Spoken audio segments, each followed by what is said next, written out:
This lecture will cover ALTA NSPS land title surveys. This is the first in a set of lectures regarding ALTA surveys. We call them ALTA surveys because that's just the acronym for American Land Title Association. Started in 1962. The standards came out. They've been revised like 9 times. Coming up on the 10th one. They're renewed every 5 years, and they become effective in February on the traditional date of the festival of Roman mythology known as Terminalia, or the festival to honor the god of boundaries, Terminus. And that's for real. That sounds cute, but that's for real. So originally, the National Surveyors professional group that was recognized was called the American Congress on Surveying and Mapping, ACSM. And so for years, there were the ALTA ACSM standards because ALTA worked with ACSM on the standards. And then ACSM and NSPS merged a few years ago, somewhere between 2011 and 2016, because ACSM basically ceased to exist, and as of the 2016 revisions, they're known as ALTA NSPS standards for a land title survey. So the purpose of these ALTA NSPS land title survey standards is to have a common denominator, a national standard, so that lenders and title insurers can rely on knowing that they are getting surveys that meet these specifications. And part of the reason is some states have very stringent survey standards and technical standards of practices. Some states have very light standards. There's one state in particular that basically you can measure with a tape, you can base it off, or you can use a high precision instrument. That doesn't really matter. There is no survey standard. At least that's how it was a few years ago, and I believe it's the same. So when ALTA, the American Land Title Association, which is the professional group for all the title insurance companies, when they realized that just because it had a surveyor stamp and a seal on it and a form of a property in a particular state, they realized that was not an actual survey, or they couldn't really tell the difference. So rather than try to stay up to date in all 50 states and the possessions, U.S. Virgin Islands, Guam, Puerto Rico, they would just make their own standard, and basically entering into an ALTA NSPS survey with a client is a contractual obligation of the surveyor that you will uphold these standards. And if there's a conflict between the state standards and the ALTA standards, whichever one is the more stringent or the toughest prevails. So they know that as a floor, you're here with ALTA. You're not getting a washed out survey. So that's the introduction.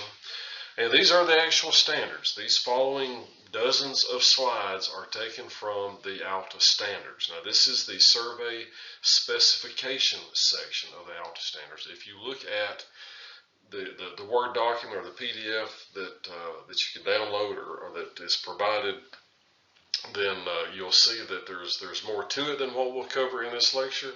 We will not cover the Table A items. So, this Section 1, the purpose, this just basically says that they want a survey that can be used to remove the title exception or the survey exception from a title policy to be satisfactory to lenders and title insurers. So that's why they have these standards. Number 2 goes right into it, is the engagement. This is the request for survey. So this is going into the business side, but it's very important because it all comes out when you put your seal on a survey and certify to the ALTA NSPS certification. You're saying that all these requirements have been met, and this is how it was conducted. So pay attention. The request for survey, the client shall request their survey or arrange for the survey to be requested, and shall provide a written authorization to proceed, or entity responsible for paying for the survey. And so unless specifically authorized in writing by the insurer, being the title insurance company, the insurer shall not be responsible for any cost associated with the preparation of the survey. So this is not going to be on Chicago, First American, Colonial, none of these title insurance companies. It's going to be the actual client, usually the borrower or the buyer or the owner if it's refinancing. The request must specify that an ALTA NSPS land title survey is required. And I'm going to circle that because that term is a contractual, legally binding term here as you go forward. An ALTA NSPS land title survey, that is a contractual term. That means that that is the work product that is embodied by these standards and this whole process. So the request must specify that, and then any optional items in Table A. There's some other details you look at. Sometimes it's not just a piece of property in fee simple. Sometimes it's a leased area. Sometimes it's a mobile home park, which is not really a subdivision. There might be lease interests that are surveyed by ALTA survey. So the scope of the work should be discussed right here. That's what it says is should be discussed with the client. So somebody needs to be doing some talking and figuring out, what exactly is required. And when required, the client shall also secure permission for the surveyor to enter on to the property to be surveyed. And what I say about get on the same page is a lot of times someone will reach out and say, I've been told to get an ALTA survey on this property. Can you please do it? And honestly, they don't understand anything about ALTA surveys. And you ask them, okay, are there any Table A items? They'll say, what's that? And you either spend a lot of time trying to explain them, or you send them a link to the next video in the series perhaps. But anyway, it gets to where they don't know. They tell you just to go ahead, and a standard ALTA NSPS land title survey is sufficient for 99% of all real estate closings, even $1 million properties. The Table A's are usually designed to accompany or accomplish other insurance riders, if you will, that go along with it. Like, Section 6 in the Table A's are about setbacks and zoning requirements and parking requirements. That's because they're trying to get a zoning endorsement, which is an additional policy from the title insurance company that covers things like, are we compliant with zoning? What happens if the city comes back and says, hey, we're going to have to shut you down because you're not compliant? So there's stuff that they want done to give that kind of coverage.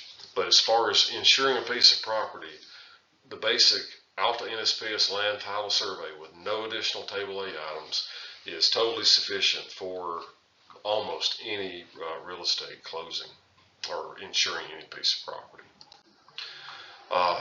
Number 3, the surveying standards and standards of care are laid out, and this is Section 3 is the biggest section in the whole shebang. The effective date, 2021 standards go into effect on February 23rd. That is the date, February 23rd of 2021. And they will be replaced February 23rd of 2026 with the 2026 minimum standards. Those revisions are slight, but they are underway at this time. I was a corresponding member of the National Committee in 2020 and 2021 that reviewed all the recommendations from around the country for changes, what needed to be changed in the standards. And there were very few changes in the actual standards. Most of the changes in 2021 were in Table A items, and so that will be covered when we get to that. And as of that date, all previous versions are superseded. So that basically means that if somebody comes along in 2026 and say March and says, I need you to to update this or reissue this, well, you need to look at the changes because 2021 standards cannot be used in 2026, only the 2026 standards after February 23rd. And here in Part B, 3B, it just says basically that when there are two sets, when there are state standards or other jurisdictional standards and they conflict with the ALTA standards, the more stringent must apply. I've underlined it down there for us. 3C, the normal standard of care. They're just saying surveyors should recognize that there may be unwritten local, state, and or regional standards of care defined by the practice of the prudent surveyor in these locales. Boundary. Now here I'm going to bring this to your attention. So they're saying the boundary lines and corners of any real property must be established and or retraced in accordance with appropriate boundary law principles, governed by the sets of facts and evidence found in the course of the survey. So that's what we've been talking about for a long time, is appropriate boundary law principles have to be applied using the facts and evidence of each property to come up with the most defensible solution of that boundary. Not copying another boundary, not trying to stick somebody else's bearings and distances on the ground and hope they fit, but applying appropriate boundary law principles which are governed by the set of facts and evidence found by the research and the field work. 3E, this is where it starts getting kind of sticky. 3E part little I starts off measurement standards. Now, this gets into a lot of things that may not have been covered in previous classes. One of the best classes to get you really keyed up on this subset of surveying standards and languages and the ALTA standards is a class in least squares adjustment or survey adjustments. And for that, you really need a good foundation in statistics and, in my experience, linear algebra. So it gets to be some pretty high-level math. So that's why some surveyors will not do ALTA surveys, because they don't feel comfortable making the certification that they have met this standard. Now, I will not attempt to go back and cover statistics, statistical analysis, chi-square analysis, least squares adjustment, and those things in this lecture or this class. But we will cover this as best we can. And just know that there's a lot there that you need to know if you plan to practice in this area and or give any sort of certification regarding relative positional precision. And you'll see questions on a lot of this on the FS and PS exams possibly. But anyway, part I says the relative positional precision means the length of the semi-major axis expressed in meters or feet of the error ellipse, representing the uncertainty in the position of the monument or witness monument, marking any boundary corner of the surveyed property relative to the position of the witness or witness monument, marking an immediately adjacent boundary corner of the surveyed property, resulting from random errors, which is what statistics analyzes, in the measurements made in determining those positions at the 95% confidence level. Not the 98, can't really do 100, but not lower. So at the 95th percent confidence level, you develop your statistical analysis of your measurements, and you look at your semi-major axis, and that's your relative positional precision. Now, relative positional precision can be estimated by the results of a correctly weighted least squares adjustment of the survey. Alternatively, the RPP can be estimated by the standard deviation, which is another statistical analysis of the distance between the monument and the immediately adjacent corner. It can be computed using the full covariance matrix of the coordinate inverse between any pair of points. So depending on your software and how your field measurements were analyzed, you can get your covariance matrix as a display or as a result of some of your calculations. Understanding that the relative positional precision is based on the 95th percent confidence level or approximately 2 standard deviations. That's about what the 95th percent confidence level is that you're within 2 standard deviations of the mean. So the takeaway from 3E little I is the precision is not like it used to be decades ago when you just had to have a certain amount of angular error and a certain high precision field closure. They look at the statistical analysis in these things. So the takeaway is, have it in the back of your mind, if you're going to issue and put your seal on an ALTA survey, that if something goes wrong and you're called in to testify or called into the state board office or have a meeting with the client as to why something's not right, they may ask you to explain your full covariance matrix, or how big is the semi-major axis of your error ellipse. And just have that in the back of your mind that you may be asked to explain that, because when you put out an ALTA NSPS land title survey, you are certifying that you have accomplished that. 3EII.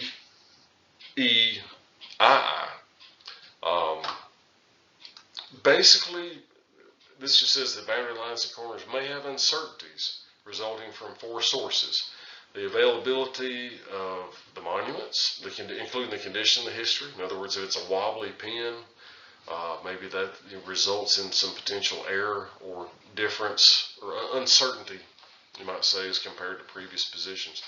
Ambiguities in the descriptions, we've already seen this. The old plat call for a 2-inch open top. We don't find that at all. We find a concrete monument, or call for a 1/2-inch rebar, and we found a 1-inch pipe. Well, did they drive the pipe over the rebar, or did the rebar get removed and then the pipe was put back as close as they could to the correct place? And that will be an ambiguity in some of the descriptions. Occupation lines may point us in a legal analysis of the boundary lines that creates an uncertainty as compared to where the title boundary is, or the relative positional precision, which 3EI deals with. Of these four sources, only RPP is controllable, although due to the inherent measurement errors, it cannot be eliminated. So the magnitude of the first three uncertainties can be projected on the evidence, and the RPP is estimated using statistical means. So, there we are again. RPP is estimated using statistical means.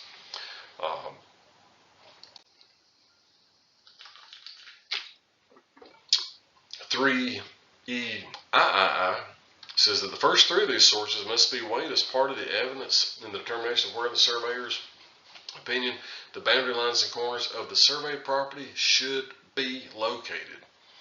So that does not mean put the record distance out there and say that it's actually 300.00 feet between these 2 points that you have found to be 299.87. It's 299.87 because your iron pins are where the corners should be in that scenario. So don't revert back to using calculated positions trying to match prior descriptions. Again, we're coming back to something in RPP right here is a measure of how precisely the surveyor is able to monument and report these positions. In other words, RPP is just a measure of how precise your measurements are. But listen to this yet again, and the common thing, it is not a substitute for the application of proper boundary law principles. Now, what does that mean? Just because you've got really precise measurements and you've got a plat that's got a distance and a bearing on it, and by gosh, that's where the corner ought to be, and this rebar we found, it's a few tenths from that position. Well, don't pin farm and drive a pin where your math says it ought to be. Independently weigh, analyze, and take a look at that pin, and if it appears to be in the right place and needs to be held, then hold it, regardless of the bearing and distance. That is proper boundary law principles. And they say it again right here. A boundary line or corner may have a small relative positional precision because the survey measurements were precise, yet still be in the wrong position, as in inaccurate, if it was established or retraced using faulty or improper application of boundary law principles. So get it in your mind right here is like 5 times already in the ALTA standards. They keep referring back to boundary law principles, proper boundary law principles, application of boundary law principles. It's not just measuring. This is not engineering or GIS work. This is boundary surveying. It differs from engineering and GIS work because we do a legal analysis and find out exactly where the corners are instead of theoretically where they are. 3E Part 4, or little IV. this is just more instructions for any measurement technology or procedure used on an ALTA survey. The surveyor must, 1, use appropriately trained personnel. Might be a weakness or a desire sometimes to jump out and send somebody that's not really ready yet. Well, ALTA's saying don't do that. So when you put out an ALTA survey, you're saying that you did not do that. Compensate for systematic errors, such as with your instrument calibration. So you're going to adjust the traverse. You're going to use proper or appropriate error propagation and measurement design theory.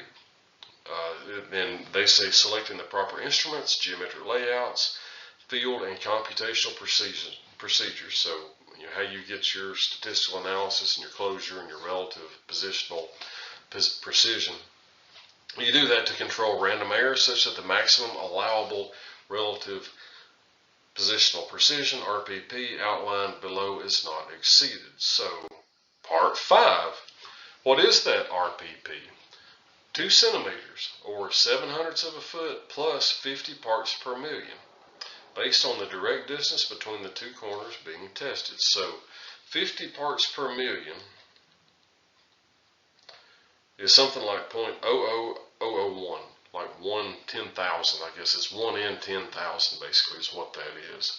Or it's actually different than that, but it's close. It's more like 1 in 25,000, I guess. Just trying to look at it in my head, but it's pretty precise. So over a say a 1,200 foot long line, that's 6/100 more. So in a 1,200 foot line, your precisions, you're certifying that they are within 1/1300 of correct. The positional relationship between those 2 pins. So, keep that in mind when you're retracing someone else. If you're coming up 1/1300 difference, you're within the very stringent ALTA standards for positional tolerance.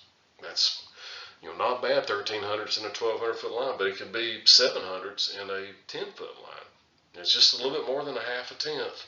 So it's not unreasonable. ALTA precisions are attainable if proper techniques and equipment are used. And then this is important. We'll come back to this later on. It is recognized that in certain circumstances, the size or configuration of the surveyed property or the relief, meaning topography,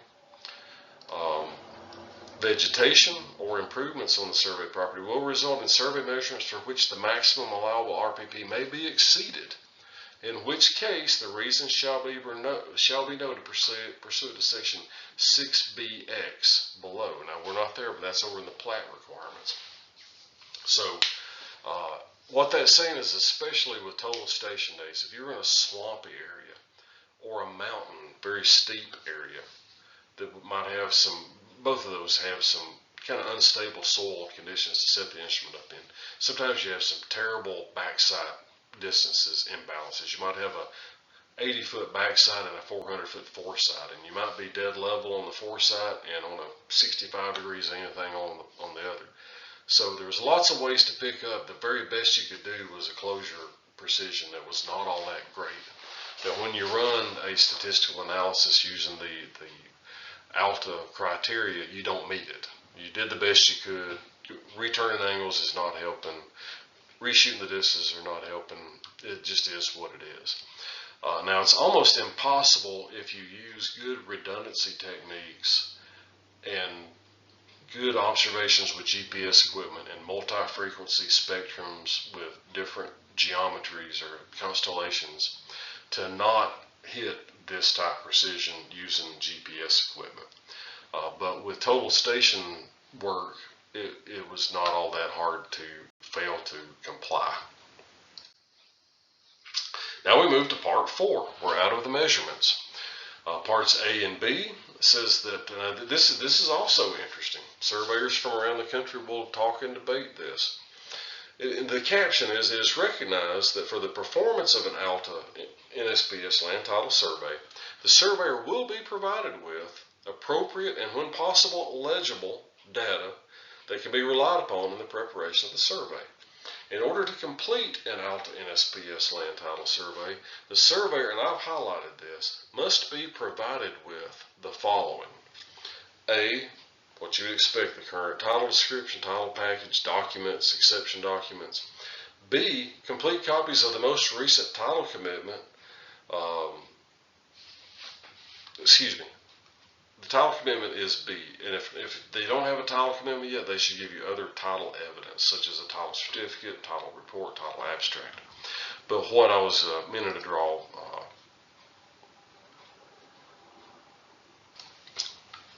so some of the conflict comes when they want the ALTA survey before they give you the title commitment. But this is saying that it's recognized that for the performance of the survey, we will be provided with this data. And not just the data, but also a title commitment or other title document. So I've got a footnote here, see commentary at the end of section 4, which is coming up in this very next slide. Part C, this is all under the records research heading, section 4. And this is where I was implicating, is the following documents from records established under state statutes imparting constructive notice of matters relating to real property. So yes, when your adjoining property has a deed or a plat or a deed or some instrument recorded that embodies a legal description or a survey, then legally that's putting constructive notice out there to the world that this is going on, and so surveyors are supposed to know it just like everybody else is presumed to. But so this is something that there's a little part in C. There's an I, a little I, and a third.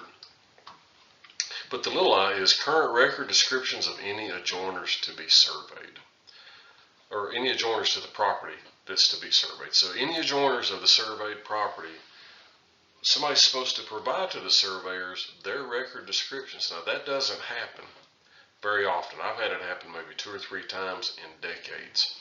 And often it's because there's some other reason that's brought that on. It's not going to be standard practice.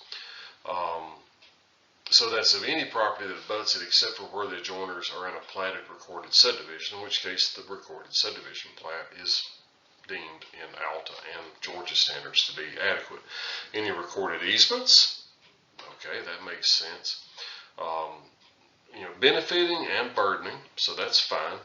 And if desired, any unrecorded documents affecting the property, the client shall provide and the surveyor shall incorporate them. So if there's some unrecorded plats, if there are some original deeds that differ from the transcript of this on the old record in the courthouse. So for years when this first came out, surveyors would say, well, wait a minute, you've got to do all my research for me. You've got to go pull adjacent property descriptions because it says so. And it does.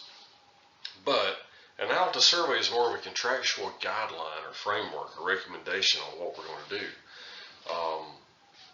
It's not a hardcore binding, by gosh, survey contract. It's a framework. In other words, if you don't elaborate on it, you're certifying these to be minimum standards, but you can vary as long as you're in agreement with the other party. Now, in Georgia and the other states that I practice in, they're not going to give you the adjacent properties research. You're just going to have to go do that. And so this was added, I believe in the 2011s, that says, however, if the documents outlined in the section are not provided to the surveyor, but they're otherwise required to complete the survey, which in Georgia and Tennessee and the other states that I'm familiar with, it is required that you check the adjacent owners, and it's part of the ALTA analysis, then the surveyor must conduct that research, which is required. So, up here it kind of contradicts. It says that, up here it says they're going to give it to us, the record description of the adjacent owners that shall be provided. But then it says, yeah, but if we don't, the surveyor must conduct that research. So just recognize there is that contradiction. Don't read the top part in 4C and get excited that attorneys are supposed to be doing our research for us now. If they choose not to on the adjacent owners, then we have to anyway. But they still have to provide us with the basics and the title data and everything on our property. So you thought measurements was ALTA telling us how to do our job. Well, actually, now we're getting into more detail. Field work, Section 5. And there's a lot of detail in Section 5 too. So the survey must be performed on the ground, except to a Table A Item 15, which is just being able to use imagery to show improvements in certain features in certain areas that are not near property lines. So survey must be performed on the ground. You can't do it from a windshield. You can't just hit a corner or two. Got to be a ground survey. And except for, as related to the precision of the boundary, features located during the field work shall be located at what, in the surveyor's opinion, is the appropriate degree of precision, based on the planned use of the property or the existing use if the planned use is not so reported. So the field work, this is just the caption for Section 5. This is setting us up. There's a lot of information in Section 5. They're just setting us up and saying, you know, this you got to do it on the ground. You've got to meet 3E, and you know, we're looking for you to locate the improvements to an appropriate level of precision. So what does that mean? If there's a light pole that's 50 feet from the property line, out in the middle of the parking lot, you got to show it. It's a utility feature, so substantial improvement, etc. But do you need to go locate it and turn double angles to it? Well, no. Can you pick it off of an aerial photograph within 2 or 3 feet? Yeah, you probably can. Is that close enough? Is that an appropriate level of precision? Well, where you draw that power pole or light pole on that ALTA survey of that 5-acre shopping center doesn't really have any big impact if you blew it by 2 feet. So 2 feet might be a positional tolerance for how close to draw a power pole. But if you're within 5 feet of the property line and there's some hard improvements like curb, sidewalk, retaining walls and things, that needs to be done basically the same precision of the rest of the boundary. So they're saying all that. The field work shall include the following. 1, and I'm going to, instead of saying little I, I'm just going to say 1. The location, size, character, and type of any monuments found during the field work. So just like in Georgia, we have to disclose where they are. Obviously, that's the location. Size, character, and type of the monuments. Monuments found. Now, they didn't necessarily need to do this, but anyway, then there's, 5A2 is monuments set. And we'll talk more in the Table A section. They're referring to Table A was selected or otherwise required by applicable jurisdictional requirements. Setting monuments is required in Georgia and most other states. When we get over to Item 1 of Table A, we'll expound upon this monument setting requirement a little bit more. Number 3, the location, description, and character of any lines that control the boundaries of the surveyed property. So if it's supposed to be parallel to a retaining wall or a fence or a rock ledge or something, then any of those lines, the description and the character of those lines must be located in the field work, because keep in mind we're still right here in Section 5. We're in 5A1. That's 5A. Now we're moving to 5B. Field work regarding rights of way and access. 5B1. Show the distance from an appropriate corner of the corners of the surveyed property to the nearest right-of-way line if the surveyed property does not abut a right-of-way. Okay. 2, the name of any street, highway, or public right-of-way abutting the surveyed property, together with the width of the traveled way and the location of each edge of the traveled way, including divided streets and highways. If it's a limited, basically what this says, if documents provided to by a surveyor indicate no access from the surveyed property to the abutting street or highway, the width and location of the traveled way need not be located. But that is a big if. In other words, if you're got property that backs up to I-75, well, you can't go put a driveway on I-75.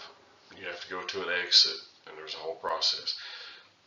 The right-of-way is not just the boundary, but specifically restricts access to I-75 or any other limited access highway. So in those cases, you don't have to go show the roads. Now, this is above, but we are required by ALTA to show the width of the traveled way and the location of each edge. So if it's back of curb, if it's a gravel road, if it's ancient brick that are pieced together down on those alleys in Savannah, whatever it might be, pavement, we're supposed to show both edges. In other words, we're supposed to give a clear picture of this is the roadway in front of the property. That is above Georgia requirements. Georgia does not require that much detail on the adjacent road, although I think it would be a good idea. But that is a visible difference, that is a noticeable difference. 5B3, visible evidence of physical access. So show any curb cuts or driveways that connect the property to any abutting streets, highways, or other private ways. Part 4, the location and character of vehicular, pedestrian, or other forms of access by other than the apparent occupants of the surveyed property. Boom. You got a trail, four-wheeler trail, walking path. You got some kind of access by others crossing the property. Driveways, alleys, private roads, railroad spurs, sidewalks, footpaths. That's all got to be shown. If you fail to show something like that along a property line, really in Georgia, because easements and apparent easements are a requirement to be shown in Georgia, as well as any character of evidence. But ALTA's got you nailed down right here in 5B4. You were supposed to show that and you didn't. You're negligent. You'll be paying the bill. 5B5, and ALTA started in these last revisions or two, including this language: without expressing a legal opinion as to ownership or nature, the location and extent of any potentially encroaching driveways, alleys, and other forms of access. So they're not asking us to say this is an encroachment, or this is prescriptive easement coming into play right now. It's been there for 6 years and 7 months. We got to act fast. No, just without expressing a legal opinion, just show the location and the nature and the extent of it. Just show it. And if the attorney says, what do you mean by showing this 8-foot gravel roadway over here? It's there. Well, who's using it? I don't know. I didn't see anybody use it, but it's there. I have to show it. You're on notice. Somebody may be claiming access to it. Somebody might come along later. The reason is that somebody may come along later and say, oh, that's my prescriptive easement. I've been using that for so many years, and back it up, by a survey that showed it. I've literally seen where a roadbed that I showed on a plat 10 years prior to a prescriptive easement case coming up, the people said, I've been using it. It's been there.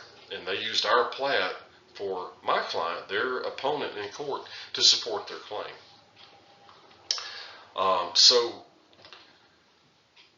Part 6, where the street was not disclosed in the documents provided to the surveyor, the evidence location of the parcel corners on the same side of the street as the surveyed property recovered in the process of conducting the field work, which may indicate the location of such right-of-way. So this is in field work. You say we don't really know the width of the right-of-way, or we don't have a set of plans, we're out in a rural area. Nobody really knows what the right-of-way is. Well, we can use monuments up and down the road on our same side to try to identify what the recognized right-of-way may be. So again, they're giving us some pretty detailed instructions on how to locate the stuff, and we're all still in Section 5 field work. Part 7, evidence of access to and from water bodies. So show pathways down to the piers, the docks, the boat paths. On a residential property, you can kind of think about a dock and a fishing pier or something. But if you're on a big commercial property, down around Savannah or Brunswick, you could have massive docks and access ways and things where they unload ships with millions of pounds and tons of containers and stuff. 5C, lines of possession and improvements along the boundary. So they've got a whole section on what you do around the boundaries. So 5CI, we need to locate the character and location of evidence of possession or occupation along the perimeter of the surveyed properties by both the occupants and by adjoiners. And unless physical access is restricted, like a chain link fence or something, the character and location of all walls, buildings, fences, and other improvements within 5 feet of each side of the boundary lines. So, what does that mean? Even if there's a building or a fence or there's anything within 5 feet of the boundary lines, we need to show it. That's an ALTA requirement. That's way above Georgia requirements. And I'm not sure that there is a clear value or benefit to a title insurer, but on occasion I have saw where making sure you pick up everything within 5 feet of the boundary it certainly helps to illustrate where the line is. You know, if somebody thinks that that sidewalk's on their property, but it's on the adjoiner's property, well, if it's within 5 feet, you got to show it on an ALTA survey. It's a good idea to show it on a Georgia survey, but locating all that stuff within 5 feet of the boundary lines will indicate, give everybody a clear idea. They'll go, oh, I thought that sidewalk was ours.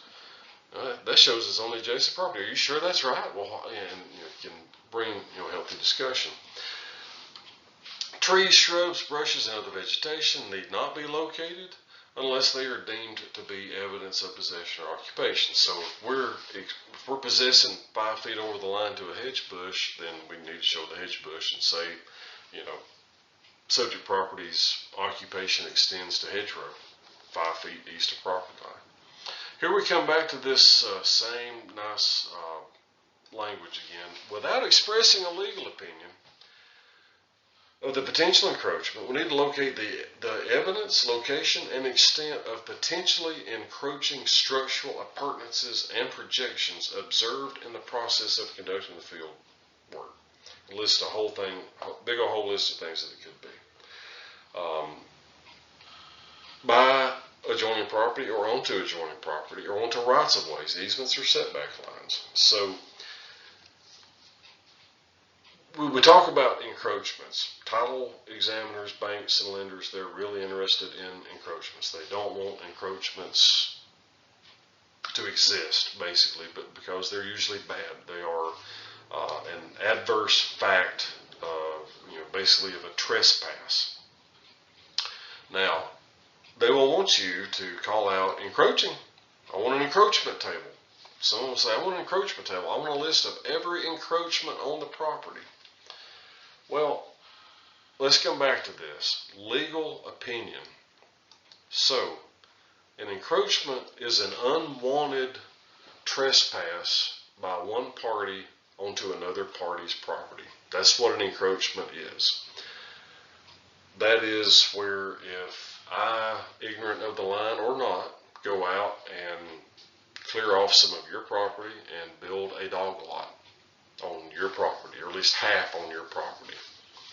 And I didn't ask you, and I didn't really care. I just went out and did it. Then the area of that dog lot that is on your property is being encroached on. But what if I went over to you and I said, hey, I don't have a whole lot of room over here. Would you mind if I, put my dog lot about 10 or 15 feet over on your side of the line? And you said, sure. Okay, that's no longer an encroachment. That is a permission. It's not adverse. Everybody's concerned about adverse possession, which was covered in legal aspects class. Well, if it's permissive, it's not adverse. Adverse means hostile. That's one of the legal elements of adverse possession, is that the possession is hostile. So I'm coming onto your property, whether if you like it or not. I don't even know if it's your property or not. I'm just hostile, and my actions, I'm going and I'm occupying some of your property. But the surveyor arriving on the property sees this dog lot, and it's 15 feet over the property line. Say it's 30 feet wide and there's 15 feet on both sides. Looks like it's mine, but don't really know. Don't call that an encroachment unless you know and are willing to testify, yes, I know that Mark went out there and built a dog lot on George's property. He was just careless and callous, and he didn't care where the line was. He was building this dog lot, and he was adverse to George. George didn't know it at the time. Now George has figured it out, and he wants it moved. That's an adverse possession case, but we don't know what happens before we get out there or after. There have been several perceived encroachments that I've been involved with in various residential and commercial surveys that are not encroachments. And I'm really stressing on this because surveyors are asked all the time, give an encroachment table. Is this encroaching? Well, I don't know. So I'm going to give you a simple example. I talked about a dog lot. I surveyed a few years ago an apartment complex off of South Cobb Drive, very near Dobbins Air Force Base. And it was probably 12 or 15 acres, had a lot of apartment buildings on it. Well, on the back side of the property, between this apartment complex and an adjacent apartment complex, we found a concrete slab. And I think it was like 24 by 24, and the property line went right through the middle of that concrete slab. So I showed on my plat, concrete slab. I dimensioned to the property line 12 feet. I basically showed it being over both property lines. I showed it basically being 12 foot in corners. 12 foot west. This other corner on the opposite side is 12 feet east. Well, as you might expect, the attorney called and said, well, whose is this? Well, you need to call this an encroachment. And I said, I don't know that it's an encroachment. Well, it's over the property line. Somebody's encroaching. I said, well, I don't really know if they are or not. Call it encroachment. Just if we don't know. I asked our seller. He has no knowledge. He has no idea. I asked him about this before I called you. He has no knowledge. It's obviously an encroachment by the adjacent property. Call it an encroachment. So I thought about saying, well, I could say, based on legal advice, this is deemed an encroachment. But I emailed the guy back after we'd been on the phone, and I said, I'm not going to call it an encroachment. And he was kind of angered, and I said, if you want me to, basically to call something an encroachment is to form, excuse me, a legal opinion.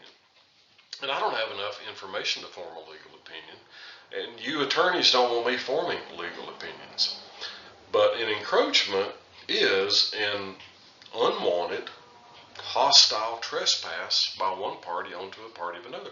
I don't know who poured the concrete. I don't know where the concrete came from. I don't know who's claiming the concrete.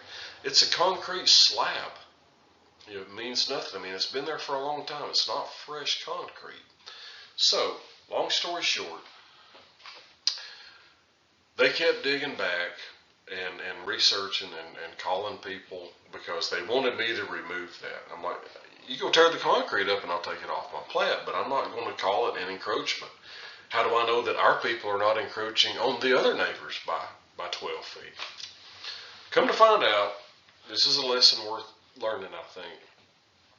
Back in the 70s, the same developer owned both pieces of land, built two different styles of apartment complexes, two different price points. One was very family friendly, one was like 55 plus or something like that. There's some distinction. So they were separated, but he owned both of them. And so he went out between the two of them and built a 24 by 24 lawnmower building. That's where he kept his lawnmowers, weed eaters, grass seed, and everything for his grounds crew. Well, as time went on, he just started contracting that out instead of having staff do it. Eventually, the lawnmower shed fell into a state of disrepair. People were hiding out there doing things they shouldn't be doing. It got to be a nuisance, so they decided we're just going to tear that old lawnmower shed down. So they just tore it down. Somewhere along this time, he decided to sell one of the apartment complexes. Had a survey done. Decided they just put it, that had always been the dividing line between the two apartment complexes was that old lawnmower shed. So they put the line right down the middle of the lawnmower shed in like 1988. They knew it, everybody knew it. Might have been even into the 90s when it was done. But it had been a long time. The concrete had been there a long time. Nobody had a building on it. Nobody was maintaining it or doing anything with it. But that explained the history of why that 24 foot by 24 foot concrete slab was situated out there, straddled the property line. The property line was put there to straddle that concrete slab. And it hadn't been placed hostile manner to encroach or trespass on anybody's property. The man put it on in the middle of his property. He later decided to use it for a property line and put a property line through it. So that, that's where the line had always been between the two apartment complexes. But it never was and never will be an encroachment. It had never been placed, as a trespass against another property owner. It was placed on a man's land completely within his land. So You have to be careful about calling something an encroachment. Don't do it. There will be pressure to call something an encroachment. My advice is just don't do it. And we will pick this up in the next section. We will pick up with section 5D, the field work regarding buildings. Thank you.